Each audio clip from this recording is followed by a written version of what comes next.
مجھ سے ایک بہت بڑا گناہ ہوا تھا کہ میں شادی سے پہلے حاملہ ہو گئی تھی، اور یہ بات ماں کو معلوم نہ تھی جب انہوں نے میری شادی اپنے ہی بانجے سے کروا دی۔ شکر تھا وہ دوسرے ملک رہتا تھا۔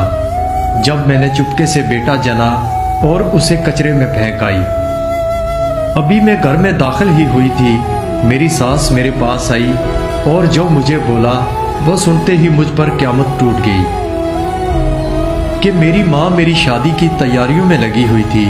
میری خالہ نے میرا رشتہ مانگا تھا اور ماں نے سوچنے کا وقت نہ لیا اور ہاں کر دی۔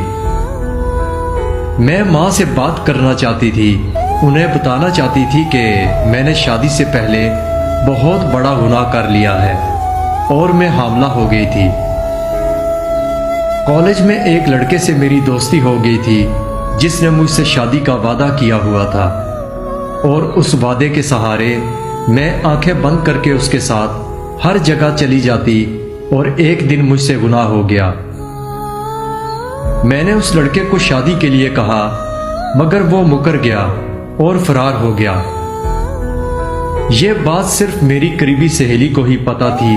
اس نے کہا کہ اچھی بات ہے اگر تیری شادی ہونے والی ہے، ماں کو کچھ مت بتانا، شادی کے بعد موقع دیکھ کر اس بوجھ سے نجات حاصل کر لینا۔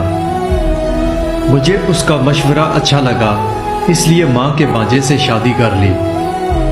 شکر تھا وہ شادی کے چند دنوں بعد ہی بیرون ملک چلا گیا، اور جتنے دن وہ یہاں رہا تھا میرا اس سے آمنا سامنا ہی نہ ہوا۔ نکاح کے بعد ہی وہ دوستوں کے ساتھ گھومنے نکل گیا اور وہیں سے باہر چلا گیا۔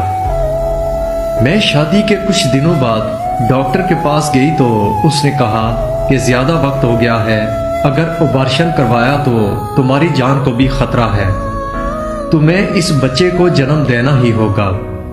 میں پریشان ہو گئی، اگر خالہ کو پتہ چلتا تو وہ مجھے گھر سے نکال دیتی، اور میری ماں تو شاید میری جان لے لیتی۔ مجھے سمجھ نہیں آ رہا تھا کہ کیا کروں کہ میری خالہ کو مجھ پر شک نہ ہو۔ میں نے جھوٹ موٹ خالہ سے لڑائی کر لی اور نیچے والے پورشن میں شفٹ ہو گئی۔ خالہ اپنے کمرے میں ہی رہتی اور تسبیح پڑھتی رہتی۔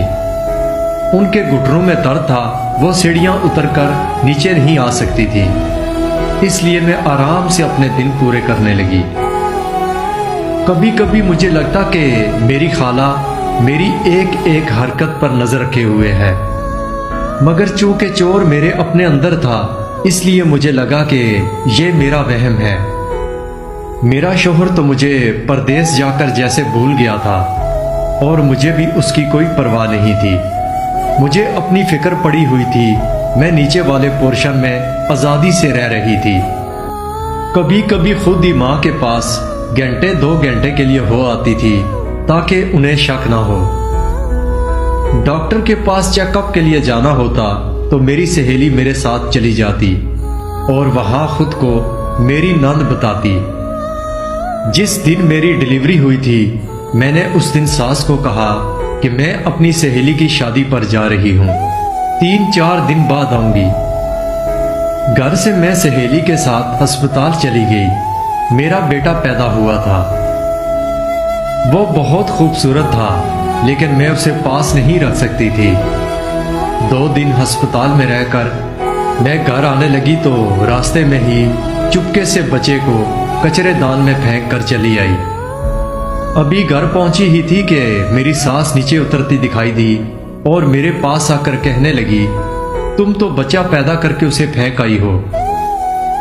یہ سنتے ہی میرے سر پر قیامت ٹوٹ پڑی۔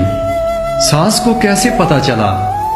میں نے تو اپنی طرف سے بہترین پلاننگ کی تھی۔ ابھی میں یہ سوچ ہی رہی تھی کہ پیچھے سے ماں کی آواز آئی، آپا میں بچے کو لے آئی ہوں۔ یہ بدبخت بچے کو پھینک دے گی تو سارے مسئلے حل ہو جائیں گے۔ میں جھٹکا کھا کر پلٹی، گویا میری ماں بھی سب جانتی تھی۔ مجھے یقین نہیں آ رہا تھا۔ میری ماں آگے بڑھ کر کہنے لگی، تیری دوست نے پہلے دن سے ہی مجھے سب بتا دیا تھا۔ دل تو یہی چاہ رہا تھا کہ تجھے تیرے گناہ سمیت اسی دن زمین میں دفن کر دیتی جس دن مجھے تیری حقیقت کا علم ہوا تھا، لیکن شکر ادا کر کہ تیری خالہ نے مجھے وقت پر روک لیا اور اپنے بیٹے کا رشتہ پیش کر کے میری اور تیری عزت کا برہم رکھ لیا، ورنہ میں کسی کو منہ دکھانے کے قابل نہ رہتی۔ تجھ پر ظاہر اس لیے نہیں کیا کہ تجھے رخصت کرنا ضروری ہو گیا تھا۔ خالہ کہنے لگی، لاؤ یہ بچہ مجھے دو، اسے کچھ دن میں سنبھال لوں گی، کیونکہ اسے جب اپنے شوہر کی حقیقت معلوم ہوگی تو یہ بستر سے لگ جائے گی، صدمہ پہنچے گا اسے۔ ماں نے مجھے بتایا کہ خالہ کا وہ بیٹا جس سے میری شادی ہوئی ہے وہ ذہنی معذور ہے اور اس کا ذہن ابھی تک بچوں والا ہے۔ خالہ نے لوگوں کے سامنے اپنے ذہنی بیمار بیٹے کی شادی کروا کر اسے دوبارہ باہر بھجوا دیا تھا۔ خود میرا بچہ ہونے کا انتظار کرنے لگی تاکہ سب لوگوں کو یہی لگے کہ یہ میری اور میرے شوہر کی اولاد ہے۔ ہمارے جاننے والوں میں کسی کو علم نہیں تھا کہ خالہ کا بیٹا پاگل ہے۔ خالہ نے کہا، میں نے اپنی بہن کی عزت بچانی تھی، بچا لی، اب تمہیں بھی فیصلہ کرنا ہوگا کہ اب تم اپنے بچے کو لے کر یہاں سے جاؤ گی یا میرے بیٹے کی بیوی بن کر رہو گی۔ میں نے ماں کی طرف دیکھا تو انہوں نے منہ موڑ لیا، وہ میری شکل تک دیکھنا نہیں چاہتی تھی۔ میرے پاس اور کوئی حل نہیں تھا کہ میں اپنی زندگی اپنے معذور اور پاگل شوہر کے ساتھ گزاروں، کیونکہ میرے گناہ کی یہی سزا تھی۔ میں نے خالہ کو کہہ دیا کہ میں وہی کروں گی جو آپ کہیں گے۔ میری تمام بہنوں اور بھائیوں سے گزارش ہے کہ میری اس کہانی کو ایک میسج سمجھ کر اس پر ضرور عمل کرنا، کیونکہ جب آپ اپنے محبت کرنے والوں کے ساتھ گھر سے نکلیں تو آپ کو میری یہ کہانی یاد رکھنی چاہیے۔